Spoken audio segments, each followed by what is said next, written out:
Bem, meus irmãos, nosso cordial boa noite.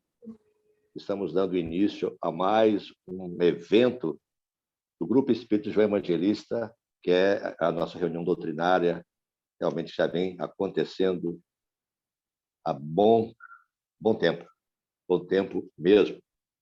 E nesse mês nós temos a satisfação de comemorar o aniversário da casa. Só que esse aniversário da casa, ele aconteceu lá atrás, mais ou menos 1960, 59, 60. O registro da casa, a primeira diretoria que aconteceu na casa foi em 1961. É quando aconteceu a primeira diretoria empossada, e que foi isso registrado em estatuto. Mas a casa existe bem antes. Então, oficialmente, para efeito de trabalho prático, na realidade, nós temos 62 anos. E foi em maio, justamente, que nós começamos essa atividade. O registro em estatuto foi 61, quando se deu a posse da diretoria, que aconteceu realmente a coisa legalizada. Ok? Então, mas, de qualquer maneira, praticamente a casa começou antes do seu registro oficial. Ela estava realmente em formação, tal. Depois ela foi dada como realmente existente, como pessoa jurídica. Okay? Mas, na prática, nós, esse mês, é que comemoramos o aniversário das atividades da casa. Então, é com muito prazer que nós recebemos aqui, mais uma vez, o nosso companheiro Daí, para falar para nós. Né? Mas, antes, porém, nós vamos dizer para vocês que estamos usando a plataforma Zoom. Essa palestra vai ser gravada, né? Vai para o YouTube, da página do João, e nós temos essa atividade já ininterrupta, né? Mesmo em função da pandemia, não é presencial, mas é presencial em cada lar, em cada residência, né? Onde cada um de nós está situado, ou seja, nós estamos puxando, sendo uma extensão da Casa Espírita para o nosso lar. É um presente, né, que a gente recebe todos os domingos quando participamos dessa reunião. E aí, as atividades realmente que desenvolvem na casa, como passe, água frutificada, obviamente não vão acontecer em função de nós estarmos realmente virtualmente presentes. Né? Mas a alternativa de sermos assistidos, ela continua, ela não se interrompeu. Coloquemos a nossa vasilhinha aqui para a frutificação das águas, sem nenhum problema. Na hora da prece final, a frutificação espiritual pelo passe dos amigos espirituais, que com certeza estarão conosco durante esse encontro. Enfim, a continuidade do trabalho não sofre interrupção, e nós vamos realmente seguir em frente, porque não podemos parar. É trabalho, é trabalho. Nós vamos, então, convidar a leitura preparatória para a nossa reunião da noite. Juliana Martins, é com você? É comigo, sim. Gente, boa noite. Vamos fazer a nossa leitura inicial, então, do livro Pão Nosso, a lição 138. Vejamos isso. Porque Cristo me enviou não para batizar, mas para evangelizar, não em sabedoria de palavras, para que a cruz do Cristo não faça vã. Paulo, primeira epístola aos Coríntios, capítulo 1, versículo 17. Geralmente, quando encarnados, sentimos vaidoso prazer em atrair o maior número de pessoas para nosso modo de crer. Somos invariavelmente bons pregadores e eminentemente sutis na criação de raciocínios que esmaguem os pontos de vista de quantos nós não possam compreender no imediatismo da luta. No primeiro pequeno triunfo obtido, tornamo-nos operosos na consulta aos livros santos, não para adquirir mais vasta iluminação, e sim com o objetivo de pesquisar as letras humanas das divinas escrituras, buscando acentuar as afirmativas vulneráveis de nossos opositores. Se católicos romanos, insistimos pela observância de nossos amigos à frente da missa e dos sacramentos materializados. Se adeptos das igrejas reformadas, exigimos o comparecimento geral ao culto externo e, se espíritas, buscamos multiplicar as sessões de intercâmbio com o plano invisível. Semelhante esforço não deixa de ser louvável em algumas de suas características. Todavia, é imperioso recordar que o aprendiz do Evangelho, quando procura sinceramente compreender o Cristo, sente-se visceralmente renovado na conduta íntima. Quando Jesus penetra o coração de um homem, converte-o em testemunho vivo do bem e manda-o a evangelizar os seus irmãos com a própria vida, e quando o homem alcança Jesus, não se detém pura e simplesmente na estação das palavras brilhantes, mas vive de acordo com o Mestre, exemplificando o trabalho e o amor que iluminam a vida, a fim de que a glória da cruz não se faça vã. Muita paz para todos. Meus irmãos, o convite agora é para a prece. Vamos entrar no altar de orações de cada um de nós presente neste encontro. A oportunidade desse encontro, mais uma vez, é para nos evangelizar. É para nós bebermos na fonte do Evangelho. É para nos sustentarmos na fé, de conformidade com os ensinamentos de Jesus. É para adentrar cada vez mais ao conhecimento espírita, através da doutrina que clareia, que ilumina, que fortalece e que nos faz mais entender e melhor entender a mensagem do Cristo que veio para todos nós. E nesse momento, sejamos abençoados por Jesus e pela espiritualidade vinculada à nossa casa querida, que ao longo de mais de meio século traduz para nós os ensinamentos do Cristo através das claridades da doutrina espírita. Coração em festa, almas nimbadas de luz, não nossa, mas dos mentores amigos, que festejam junto de nós mais esse encontro, mais essa reunião, mais esse congraçamento, mais essa evangelização.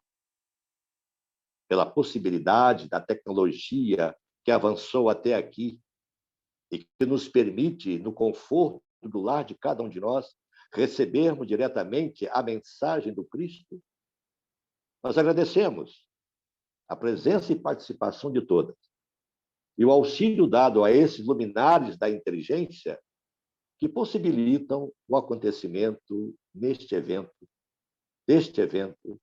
desta reunião, em função de um ajuste kármico que a população do globo conta agora, que é a pandemia.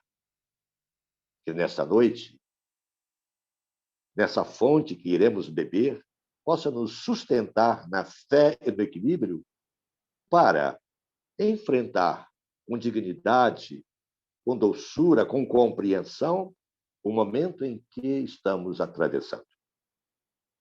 Rogamos a vós, mestre amigo, a intuição ao nosso irmão que estará encarregado da palavra da noite. Que ele possa buscar em vós a sintonia maior através dos mentores da nossa casa, o seu anjo de guarda e guia espiritual, a fim de trazer para nós a palavra acertada que calará profundamente no coração de cada um de nós. Abençoe-nos mais uma vez, mestre, se conosco e que assim seja. Bem, meus irmãos, temos a grata satisfação de, mais uma vez, receber aqui conosco o Eudair Alves Júnior, Ele é do Centro Espíritas Mensageiro da Luz, lá de Santa Teresa, e vai trazer para nós a fala sobre gestação, sublime intercâmbio. Vamos ouvi-lo com carinho, com muita atenção, que com certeza colocaremos mais uma pérola muito importante no nosso coração. Odair, é com você. Boa noite a todos. É sempre um grande prazer falar para a nossa casa irmã. Eu estou esperando só o Zé Ricardo mandar minha carteirinha do João Evangelista, né? Só estou esperando para chegar isso aí, né? É um grande prazer e me sinto em casa falando com vocês aqui. Bom, esse tema dessa palestra, a Mariluz até brinca comigo assim, o movimento espírita hoje, ele já tem pessoas que estão acima de 50 anos. Quando você falar em gestação com pessoas acima de 50 anos, né, já não tem muito sentido, né? Mas, na verdade, é uma oportunidade que nós temos de ver a grandiosidade da providência divina em todo o mecanismo que se estabelece para nós retornarmos ao plano material. Então, eu vou passar um vídeo, inicialmente, são 3 minutinhos no máximo. Ele vai mostrar exatamente o que a ciência hoje conhece sobre a gestação. E aí nós vamos depois falar o ponto de vista espírita, e baseado no livro do Ricardo de Bernardi, chamado Gestação Sublime Intercâmbio. É o tema da palestra, é o nome do livro dele.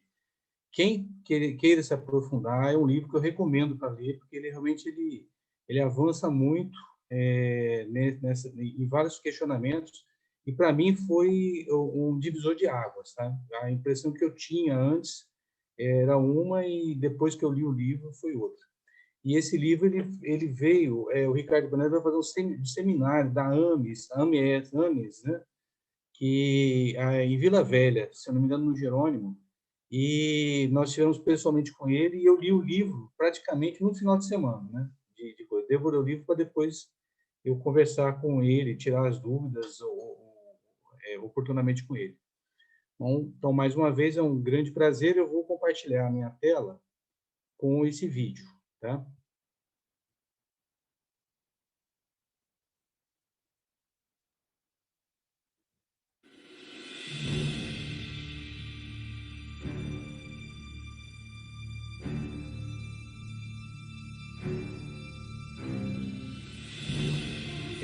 Nesse processo ocorre a ejaculação, os espermatozoides eles começam a avançar por dentro da vagina até encontrar o colo do útero.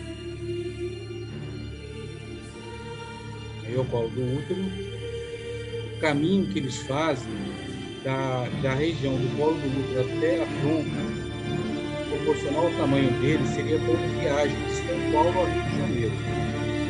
Eles demoram às vezes até 3 dias para chegar.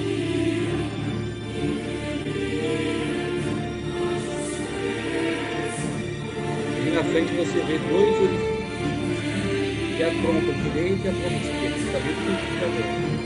Ele tem que optar por uma das trompas. E opta apenas da direita.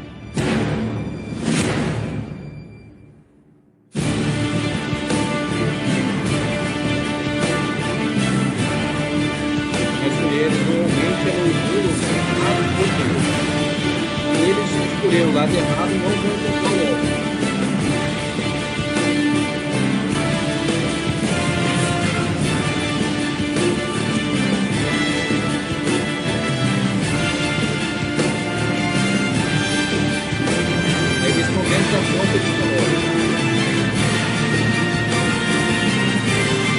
Essa região mais ou menos encontrar o óvulo. E daí, baixa um pouco o som do vídeo.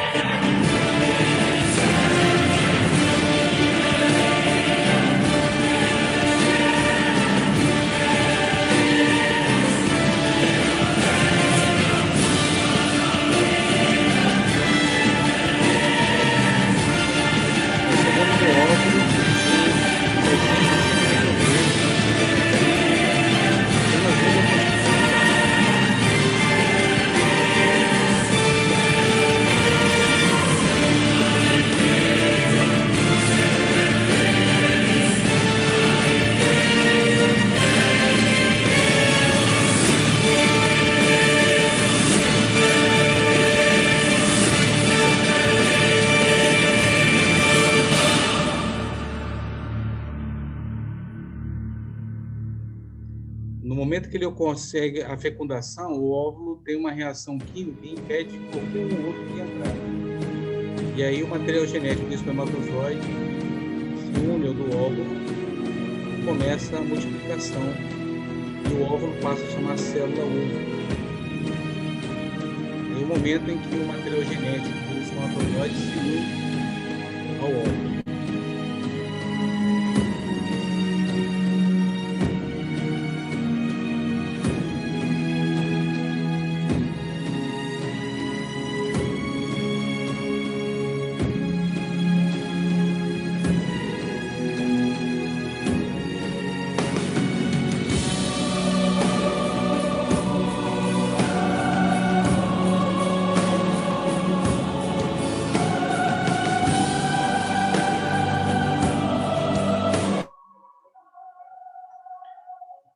Deixa eu dar uma pausa aqui.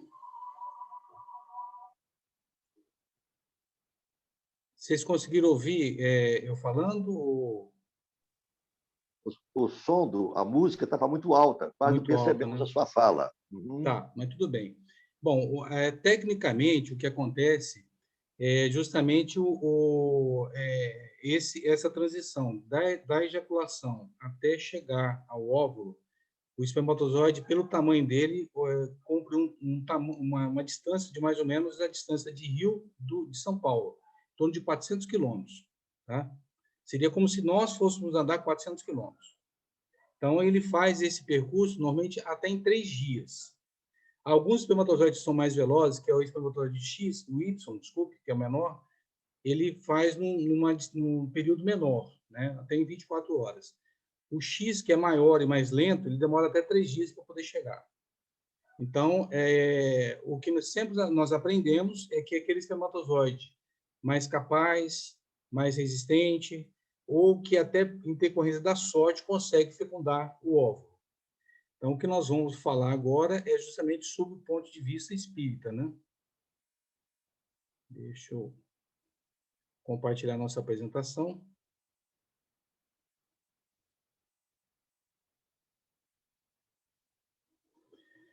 Bom, antes da gente começar, eu vou dar uma pequena aulinha de biologia que é importante para nós entendermos.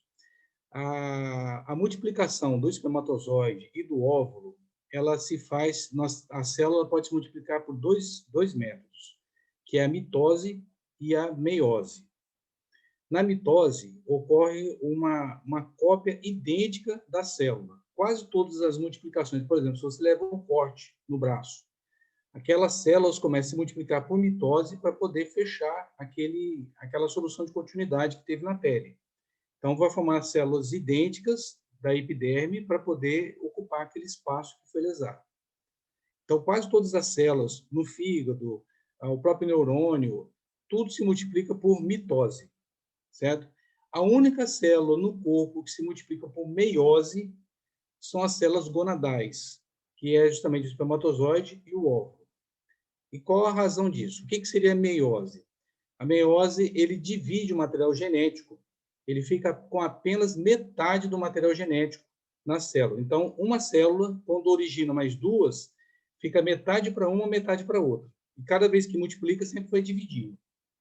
Então, a célula gonadal, ela não é uma célula, entre aspas, completa, porque ela só tem metade do material genético. Ela só vai se tornar completa quando ela encontrar outra célula gonadal, e aí sim vão juntar os dois materiais genéticos. Então, para que isso acontece? No espermatozoide, nós temos mais ou menos, em cada ejaculação, em torno de 200 a 300 milhões de espermatozoides. Um não é igual ao outro. Cada um tem uma característica e um material genético diferente. O óvulo, por outro lado, ele vai ter uma característica, cada óvulo que a mulher tem é um óvulo diferente. Mas, na hora da fecundação, só tem ele. E aí vai ser selecionado o espermatozoide, e o espermatozoide que vai determinar o tipo de corpo que o espírito reencarnante vai ter. Então, dado essa primeira explicação de biologia, que é um pouquinho mais enjoada, a gente dá início à nossa apresentação. Então, a gestação como sublime intercâmbio, ela começa com aquela pergunta: Por que ter filhos? Eu brinco muito que eu sou pediatra, né? E eu falo que a pessoa que tem a pior memória do mundo é a mãe, porque a mãe esquece tudo. E se ela lembrasse todas as agruras que ela passa, ela pensaria 2 vezes para ter outro filho. Então, ela esquece totalmente, ela volta como se fosse estaca zero. E essa maternidade, a paternidade, ela geralmente ela vem em decorrência de vínculos que nós tivemos no passado, de afeto ou desafeto, com aqueles seres que nós vamos receber como filhos.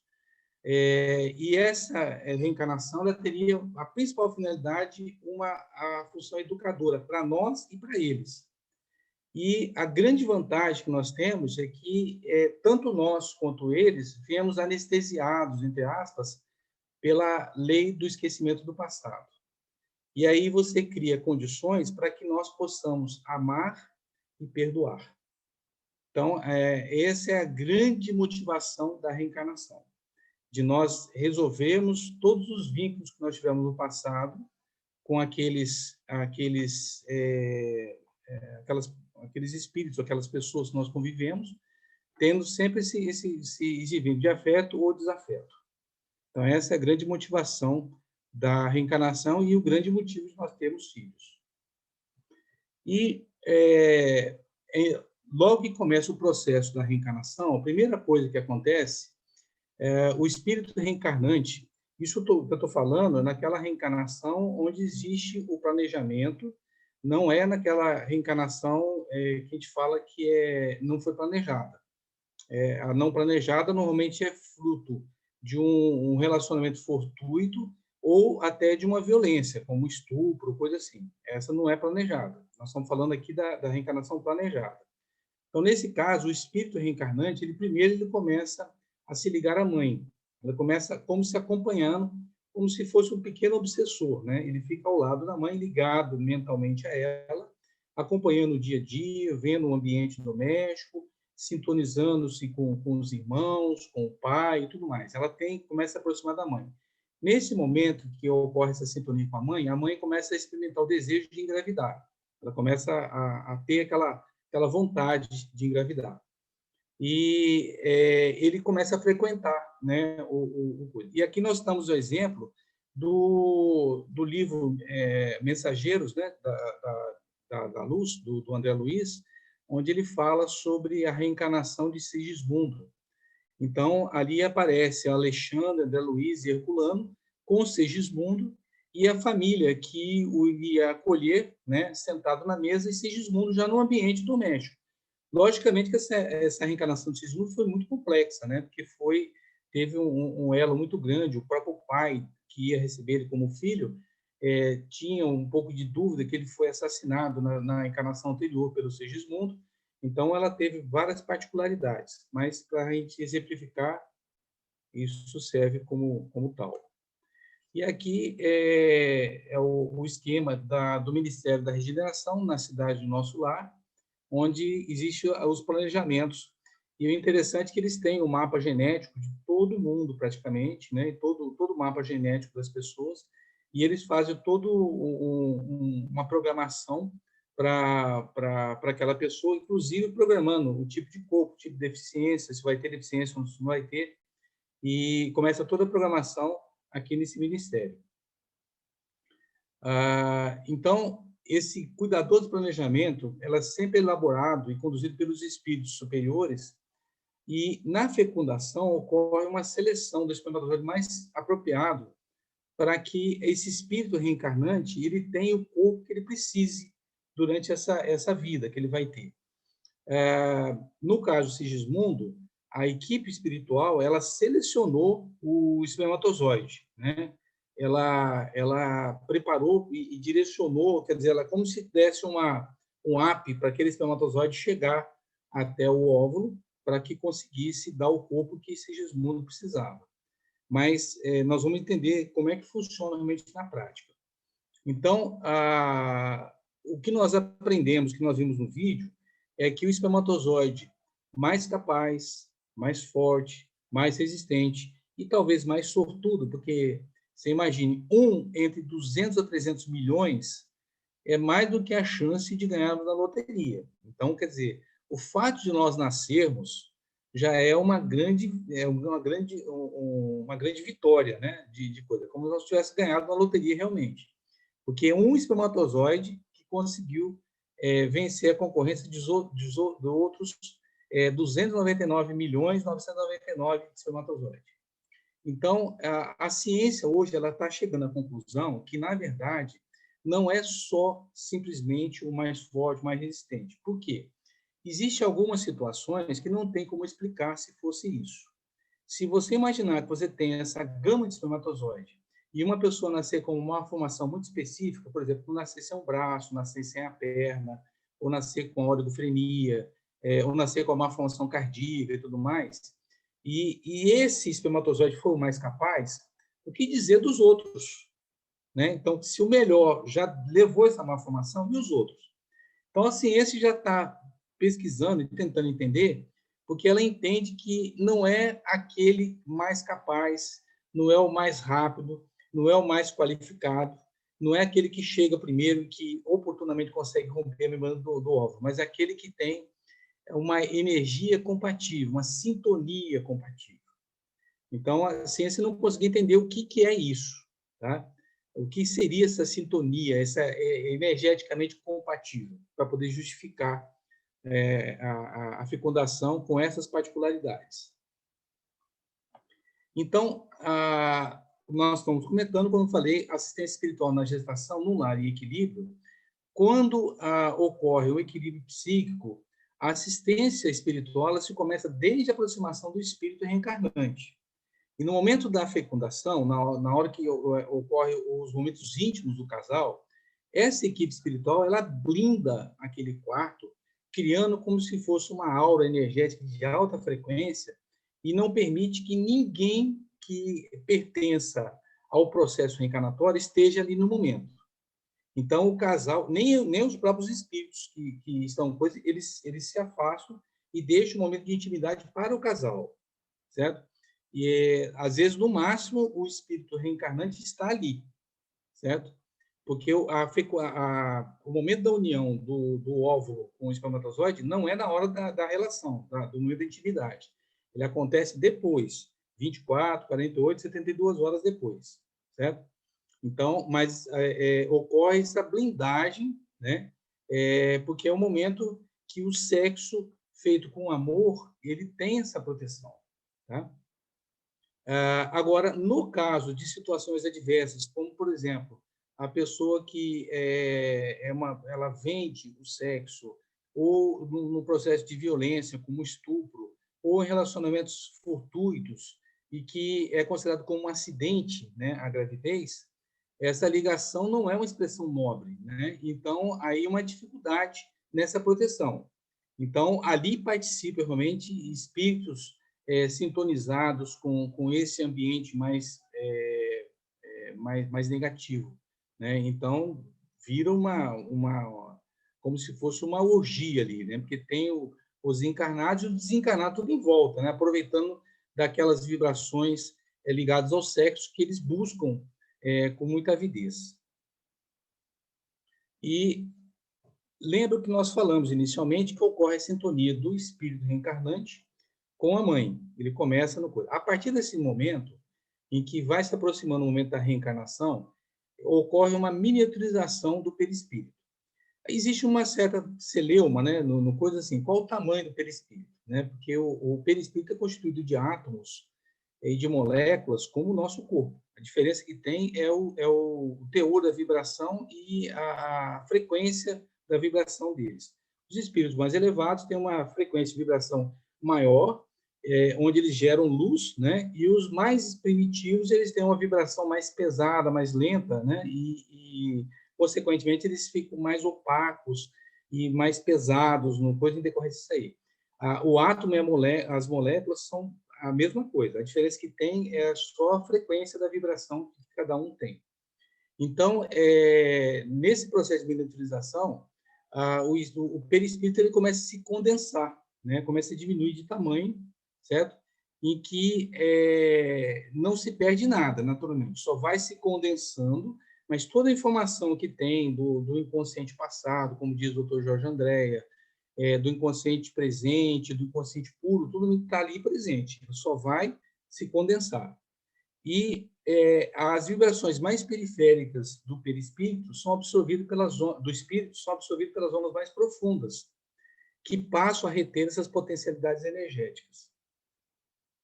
E aqui, mostrando mais uma vez do espírito Segismundo, né? Mostrando esse processo de miniaturização, né? Que o espírito vai reduzindo, o perispírito dele vai reduzindo de tamanho, e essa redução do volume do corpo espiritual, do perispírito, tem um papel imprescindível, né? Porque ele começa a se integrar ao novo corpo biológico, e nesse processo de condensação já começa a perda progressiva da consciência com o esquecimento do passado daquele espírito reencarnante. Apesar do que existem espíritos mais elevados que ele mantém essa consciência até em períodos avançados da gravidez. Ele mesmo, ligado ao feto, ele mantém uma certa consciência. Mas os espíritos mais primitivos, naquele momento da miniaturização, ele já consegue, ele já tem um esquecimento quase pleno do passado e entra naquele estado de torpor ou de sonolência, onde ele é conduzido no corpo. Então, a partir desse momento, ele é induzido pelo chakra genésico em direção ao útero materno, e o processo chega a tal ponto que ele fica do tamanho do útero, né? O perispírito do espírito reencarnante fica do tamanho do útero. Alguns espíritos mais primitivos, que têm uma coisa, eles chegam a ficar do tamanho do óvulo, eles chegam a ficar microscópicos, tá? Mas a média dos espíritos fica do tamanho do útero. Nesse processo, ele faz um processo chamado de imantação da célula ovo, o óvulo da mulher, é imantado com a vibração própria do espírito. Lembra que eu falei que ele tem aquela frequência de vibração, que é muito própria dele? Então, ele imanta o óvulo com aquela mesma frequência, né, de vibração que é própria dele. E o que acontece aí? Só vai conseguir fecundar aquele espermatozoide dos 200 a 300 milhões que vem, aquele que tem a melhor sintonia com aquele óvulo. E ele vai trazer um material genético, né, que é próprio, porque desses 200 a 300 milhões, cada um tem uma característica genética. Então, ele vai trazer um material genético que aquele espírito necessita para aquela encarnação. Então, olha só como é que é a coisa. Todo mundo pode imaginar assim, pô, mas que desperdício. Você joga 300 milhões de espermatozoides para um só conseguir, né? Quer dizer, os outros vão todos morrer. Todos vão desaparecer. Ou vão ser absorvidos pelo útero, pelo aparelho reprodutor da mulher. Mas pode parecer um desperdício, mas, na verdade, é uma grande oportunidade que a providência divina propicia para cada encarnação, porque ela vai oferecer para cada um especificamente um tipo de corpo. Por isso que não existe dois corpos iguais. Quando existe, são os gêmeos univitelínicos, quando acontece de uma célula ovo se multiplicar, mas cada um tem um espírito. Né? Não são espíritos afins, parecidos, mas não são o mesmo, né? São espíritos diferentes.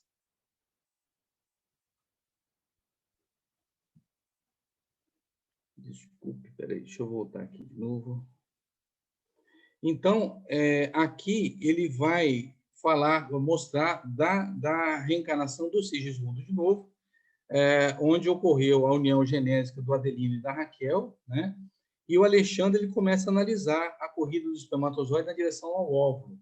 E depois que ele verifica algumas exposições cromossômicas dos milhões de espermatozoides, ele, com seu potencial magnético, ele sintoniza aquele mais apto para chegar a fazer a organização do corpo planejado para Segismundo. Nesse caso, foi uma coisa muito específica, tá? Não é todo o processo de reencarnação que acontece dessa maneira. Nesse caso aqui, o Segismundo ele fez como se fosse deu um up, deu uma forcinha para aquele espermatozoide chegar até o óvulo, né? Bom, aí, dentro da gravidez, uma das coisas que acontece com muita frequência, quase todas as mulheres experimentam isso, é a questão de enjoos e de desejos, né, estranhos. E o interessante é que, quando a gente começa a raciocinar, na verdade, a mulher gestante, ela tem dentro dela um outro espírito, um outro perispírito, um outro ser que fica dentro do útero dela. Então, nessa integração, quando ele passa pelo chakra genésico, que comanda todo o processo reprodutor e todo o processo da sexualidade da mulher, ele começa a absorver aquelas vibrações do espírito. E o espírito, quanto mais primitivo, mais inferior ele for, e principalmente quando existe uma diferença de sintonia dele com a mãe, ela começa a absorver essas energias pelo chakra genésico, né? Então, aqui a gente fala também que a intensidade, porque no livro ele faz esse comentário, que a intensidade dos enjoos, elas estão relacionadas com as diferenças ou o reconhecimento inconsciente das experiências comuns vividas no passado, em decorrência dessas trocas energéticas. Mas também nós não podemos deixar de considerar que eles podem ter, em grande parte, ligado a fatores anatômicos e fisiológicos do próprio processo gestacional. Nós não podemos dizer que toda mulher assim, está com enjoo, está com desejo e tal, é porque está dando oportunidade para reencarnar um desafeto do passado, algum inimigo do passado. Não podemos chegar a esse ponto. Porque existe uma alteração hormonal muito grande na mulher e esse processo também pode produzir aquela chamada hiperemese, né? Que é a mulher quando ela vomita muito na fase inicial. Mas, com frequência, quando existe essa diferença de sintonia, é muito mais intenso e muito mais frequente esses episódios. Então, no organismo materno, esse chakra genésico ele funciona como se fosse um exaustor dos fluidos em desintegração do espírito reencarnante. E aí, como existe uma ligação de um chakra com o outro, só para relembrar, nós temos 7 chakras do centro de força. E todos eles são controlados pelo chakra coronário, que é aquele que está no topo da cabeça, ligado à glândula pineal. Então, esse chakra é aquele chakra que comanda e equilibra todos os outros. Os chakras, por ter comunicação com o outro, eles procuram sempre manter em equilíbrio a vibração e tudo mais. Te lembro que o chakra é como se fosse um vórtice energético, né? Ele tem a forma de um cone e tem como se fosse um redemoinho, uma circulação da energia que ela aprofunda ou superficializa no espírito da pessoa. Então, esses 7 chakras, ele funciona dessa maneira. Então, esses fluidos, eles são direcionados ao chakra coronário, né? E esses, no chakra coronário e o chakra frontal, começam a induzir no cérebro materno sensações psíquicas que não têm uma tradução lógica e valores aos sentidos dela, né? Então, a gestante, ela pode ter vontade de comer giz, de comer grama temperada, de comer sabonete com pimenta, e coisa assim. A questão de comer terra é muito frequente na gestante porque, durante a gestação, a mulher ela fica hemodiluída, ela fica como se fosse inchada, o sangue dela fica mais diluído, então dá uma certa anemia, uma anemia temporária, e aí isso induz ela a vontade de comer terra, de comer tijolo, coisa assim, dá uma vontade louca, né? Que a gente chama de geofagia, né? Que é aquela vontade de comer terra em decorrência da anemia. Bom, aqui a gente, todos os arquivos espirituais do espírito reencarnante, ele passa para o cérebro, tá, do corpo em criação, né, da corpo em geração. E aí nós temos uma coisa interessante, quando você fala no perispírito, o perispírito, a gente imagina que perispírito fosse só uma capinha. Não, o perispírito é um corpo igual ao nosso, numa outra dimensão, né? com moléculas e átomos e outro tipo de vibração, certo? Mas ele tem exatamente a cópia fiel do que é o nosso corpo. Então, no perispírito tem cérebro, tem neurônio, tem estômago, tem baço, tem fígado, pâncreas, tudo. O que nós temos, ele tem.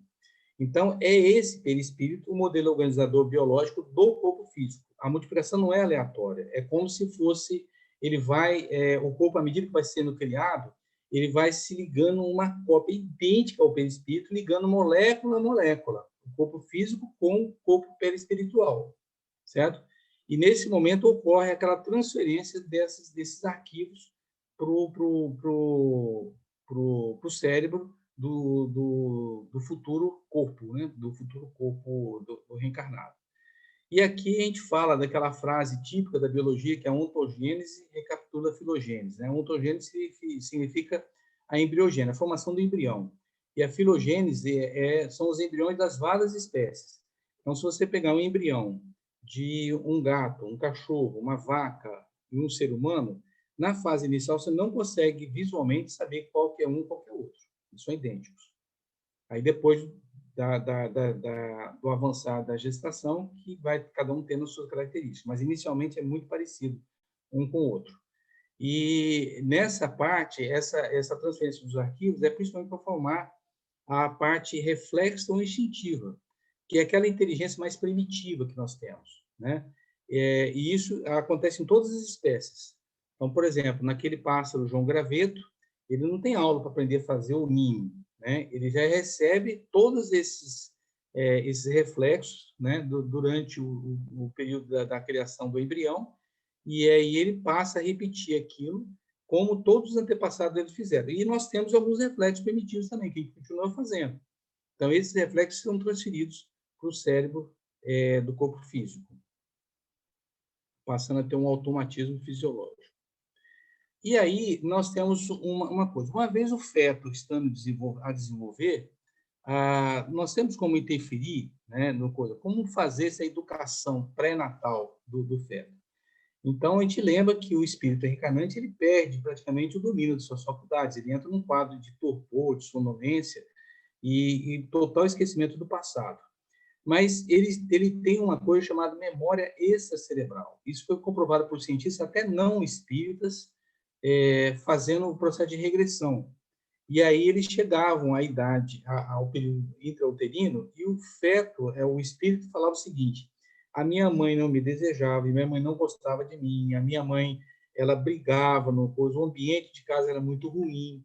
Então, tudo isso ele percebia. Mesmo ele estando naquele estado de torpor, existe essa chamada memória extracerebral, em que ele vai, o espírito reencarnante, ele vai captando pelo filtro materno do meio exterior.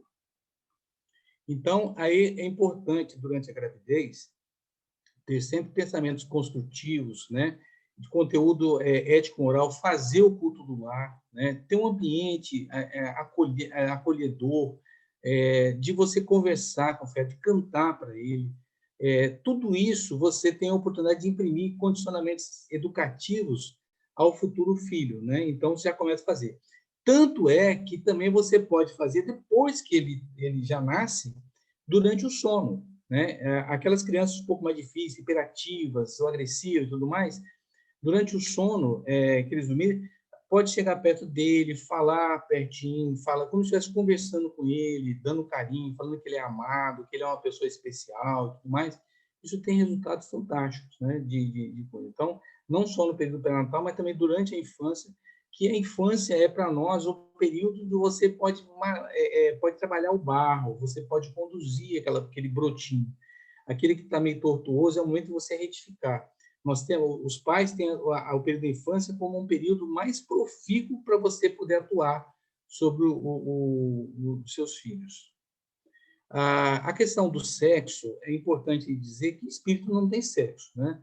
Ele tem potencialidades. E eles vão ter, às vezes, quando encarna como homem, encarna um período como homem, depois encarna como mulher. Eu vou mostrar depois o esquema do Jorge Andréa, a gente consegue esclarecer um pouquinho mais.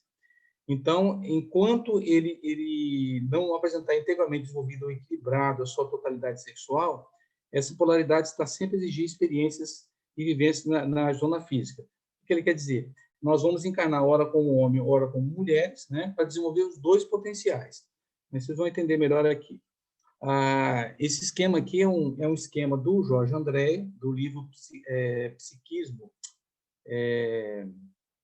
Eu esqueci o nome, mas daqui a pouco eu lembro. E ele faz o seguinte: ele faz aquele esquema clássico dele, onde você tem essas bolinhas embaixo, onde tem o inconsciente atual, tem o inconsciente passado e o inconsciente puro. O inconsciente atual é a memória de tudo que você vivencia na encarnação atual. O inconsciente passado tem os chamados núcleos de potenciação, Cada núcleo de potenciação é a memória de uma encarnação. Um núcleo é ligado ao outro. Então, tudo que nós já passamos, desde a nossa criação, está nesse inconsciente passado. E o inconsciente puro é justamente a nossa essência, o que nós somos como espíritos puros, realmente. E ele mostra um esquema acima, em que ele mostra o potencial feminino e o potencial masculino. Desculpe, deixa eu voltar. Então, para a gente entender, nós temos dois triângulos, retângulos, se complementando, fazendo como se fosse um retângulo, né? Então, o campo Y são os potenciais masculinos e o campo X é o potencial feminino. Então, vão imaginar que o espírito esteja naquela faixa do psi Y, dois pontinhos. Então, a gente observa que naquela faixa ele tem uma potencialidade masculina muito maior que a feminina. À medida que vai avançando, até chegar a psi Y, onde existe já uma diminuição da potencialidade masculina e aumento da feminina. Quando chega YX, a potencialidade são iguais. E aí ele passa a vivenciar agora a parte feminina. Então, vai diminuindo a predominância masculina e aumentando a feminina. Então, nós temos que desenvolver as duas potencialidades, tá? Enquanto encarnados. A gente lembra que o sexo é importante enquanto estamos encarnados, durante esse período de aprendizagem. Então, esse processo vai acontecendo para nós desenvolvermos as duas potencialidades.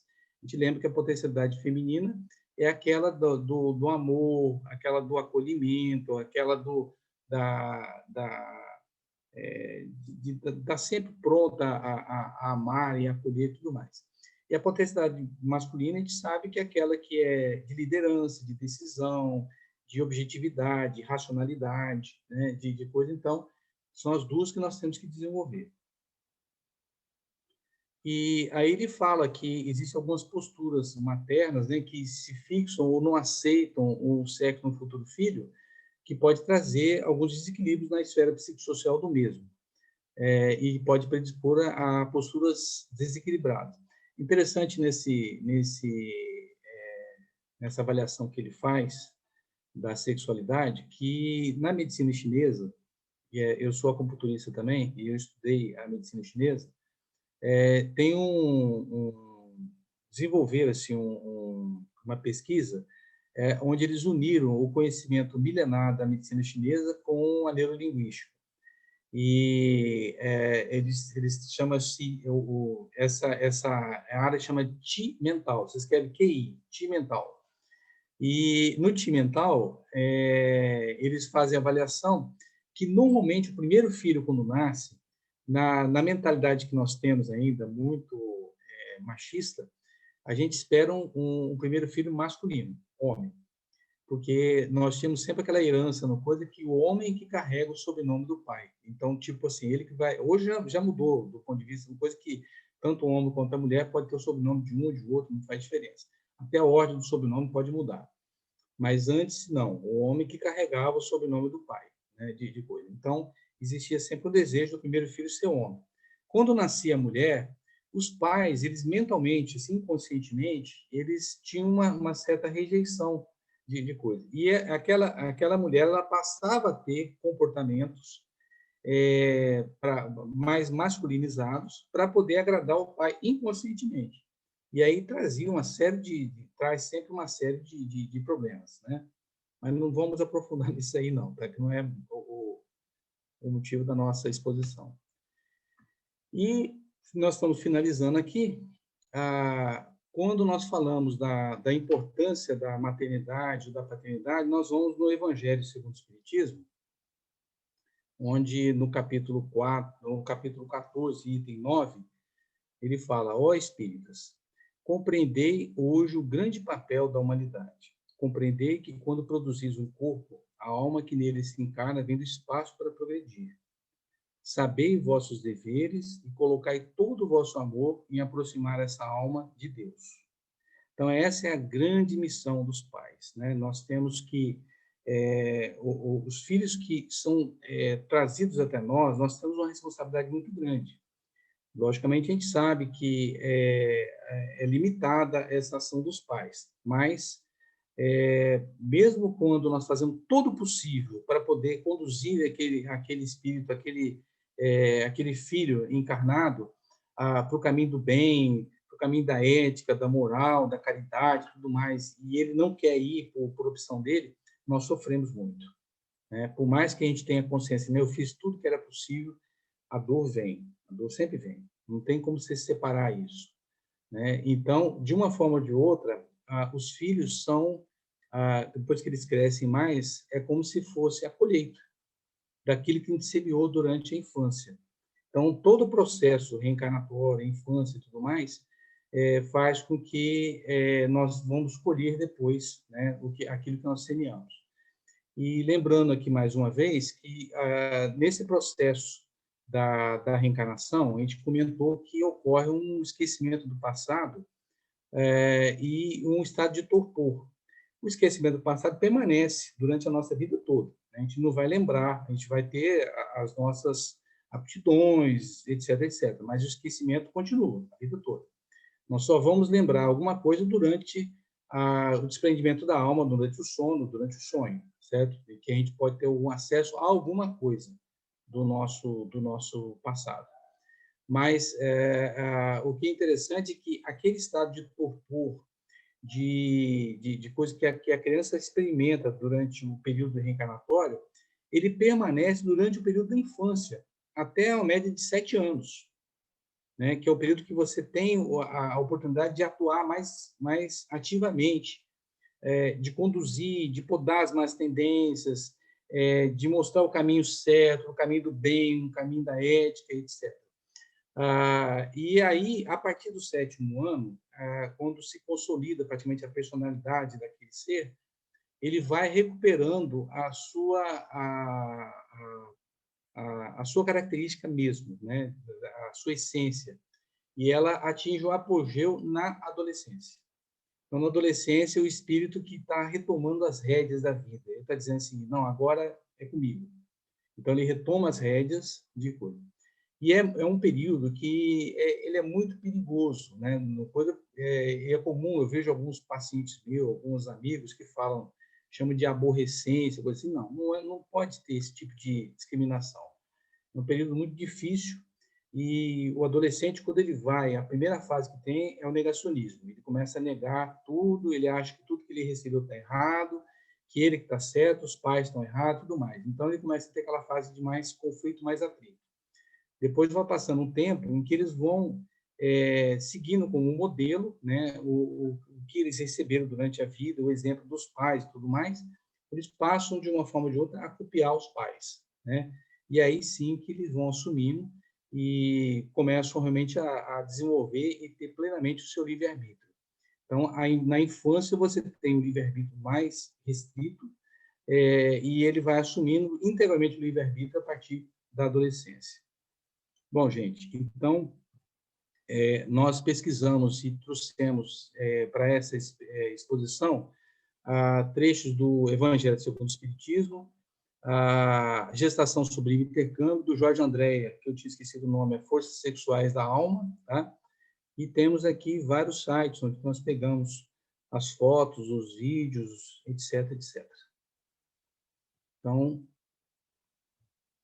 é isso aí. Eu agradeço a atenção e a paciência de vocês e me coloco à disposição. Se alguém tiver alguma colocação, alguma dúvida, alguma pergunta, e estiver ao nosso alcance, nós estamos aqui à disposição.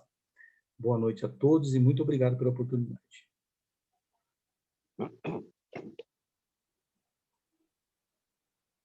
Fica, então, aí o Eldair à disposição dos nossos participantes para qualquer indagação.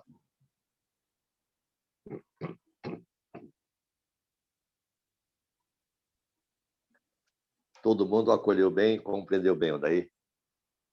Esse filme aí que você passou para nós aqui no início foi muito interessante, viu? Pena que o som está um pouquinho alto, quando você falava, encobria a tua face, a sua voz, tá? Mas a gente vai aprendendo, né? Com certeza. Porque o vídeo não tinha som, né? Eu fui explicando no caminho para as pessoas entenderem, mas eu esqueci do detalhe do som aqui. Estava alto, realmente. Bom, a próxima já sei que vai sair perfeita. É isso aí. Foi muito bom, muito objetivo, muito claro, muito didático, inclusive, tá? Esses seus conhecimentos. Quem teve a oportunidade de estudar André Luiz, verifica isso, né? Mas, para quem não tem oportunidade, esse filme foi bem esclarecedor e a sua fala também foi muito oportuna. Nós agradecemos mais uma Só vez. um comentário, Darlan.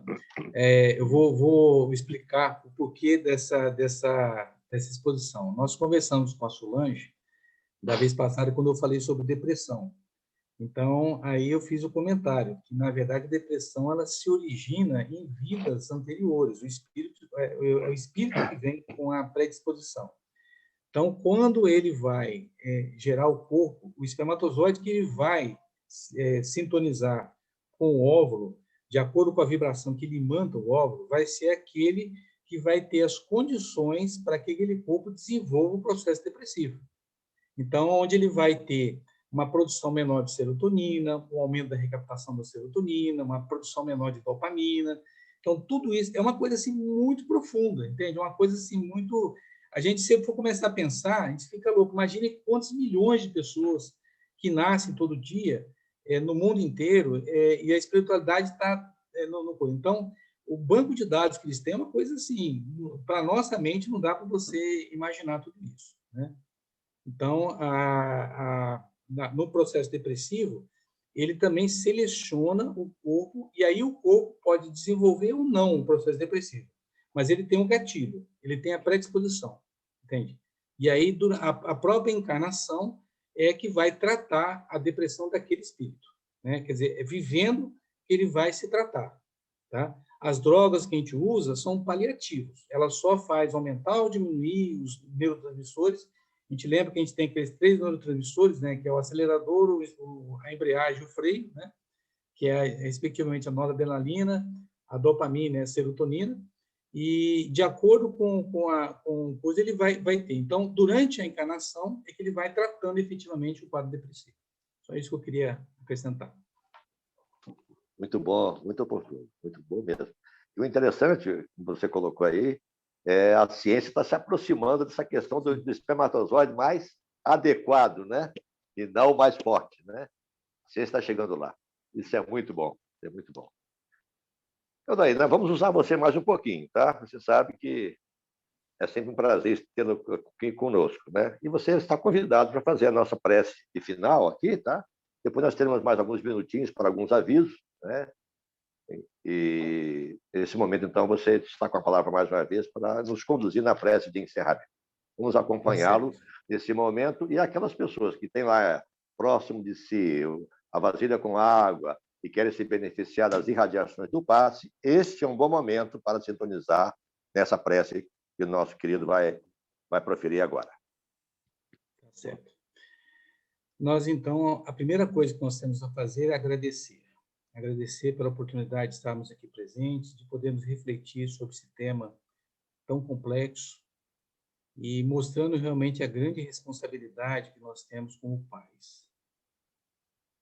Ao mesmo tempo, é uma dádiva, mas ela vem com uma responsabilidade muito grande. Nós não podemos descuidar jamais da condução dos nossos filhos. E os filhos são filhos eternamente. Uma vez que você os tem, eles são seus filhos para toda a vida e para várias outras encarnações, né? O vínculo afetivo é muito grande com cada um deles. Então, que nós possamos refletir sobre essa responsabilidade, de podermos sempre buscarmos na prece o apoio necessário para que nós possamos agir sempre de maneira cristã, de maneira bastante didática, e principalmente que nós possamos ser um exemplo na formação e educação dos nossos filhos.